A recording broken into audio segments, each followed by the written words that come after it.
के ओखरी में कथी के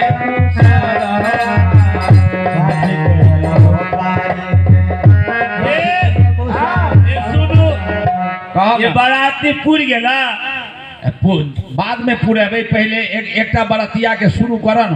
हाँ ये बारात से ससुराल के नाम पूछ लियो। ये जो ओखरी है हाँ बुझला हाँ ई ओखरी सतघारा वाली के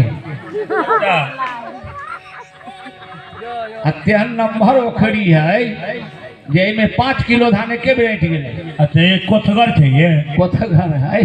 अच्छा अब धान कूट हो डोला